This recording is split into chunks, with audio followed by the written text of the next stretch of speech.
Hi everyone, this is Cyrus for iPhoneS.com and iPhoneAppsFinder.com. Today I'm showing you a slow feeds. It's a free version of this application that you can use to keep up with your feeds. Obviously there's the pro version available, but as you can see, and I'm going to show it to you, you don't really have to get that to take advantage of this application. One of the reasons to get this app is because it supports Basscox. I hope I'm pronouncing that wrong. Feed Wrangler, Feedbin, Feed HQ, Feedly, and NewsBlur. Now, I personally use NewsBlur for and Feedly and also Basscox. I use three different feed trackers to keep up with all the stories that I need. Some of them are better, for instance, to track Pinterest updates, whereas the other ones are better to track Google Plus updates. I try to keep my accounts separate so I can organize my feeds. I have to keep up with over 2,000 feeds, so that works for me. But your situation may be different, so you can just rely on one application like this. And all you need to do is sync your account. This is Feedly Pro that I'm using, so I think it costs you $40, $45 a year. Their prices change all the time, but you can do the search and all the good stuff that you get there, and showing you the stories. You tap on it, you can see exactly, read it, and you can favorite it. You can do all kinds of neat things, and it can also move.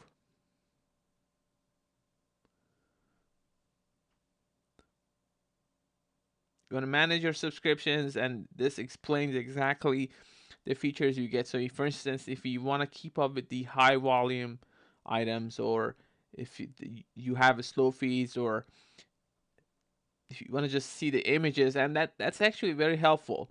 And the reason is, for instance, if you're using a service like PR News and you want to, let's say you have a gadget site and you want to see which new gadgets are coming out and what's worth covering. If you're reading every single article, there are a lot of stuff that are really not that interesting, these press releases.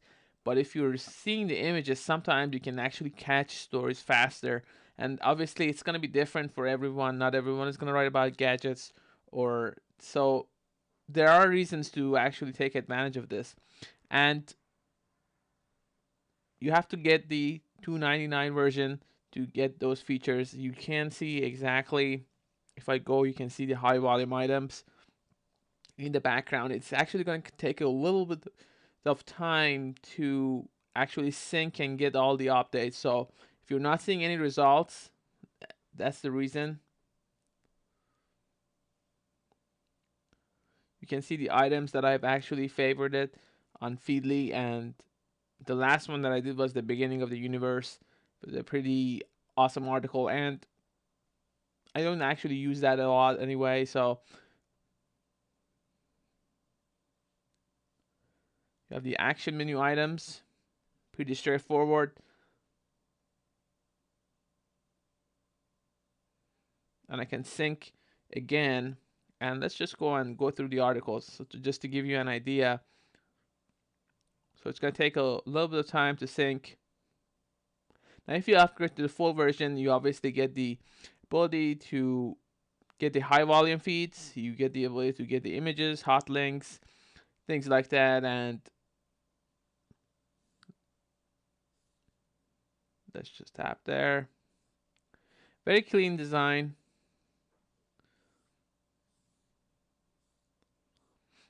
I guess the only complaint that you can have about an application like this is it's advertised as free, but it's not really free. It's sort of like you get free just to get the articles, but if you want to actually get the neat features that set this application apart, you really have to pay $2.99. So it's one of those apps that it looks great. I mean, it sounds great to get it for free, but you're not getting the features for free. And I know a lot of people actually don't like that. I'm not saying that you shouldn't pay for apps. It's just the way developers are now doing it these days, that they market something for free, or something that was used to be paid only, it's now free, but then you go for it and you realize that no, it's actually paid. So it's just a little bit of strategy shift that developers are using now, because a lot of people actually have no trouble downloading free stuff. But as soon as you say, can you please pay 99 cents for something, and people are just going to say no. I mean, 99 cents is a lot of money, but then you can go and get a coffee for $5, and that's fine. So it's one of the reasons that developers are going in that direction of the free, and then changing their strategy to maximize their revenue. So I can't blame them, but it does turn a lot of people off when you get something for free. You think you're getting the full version, and you're not. So keep that in mind.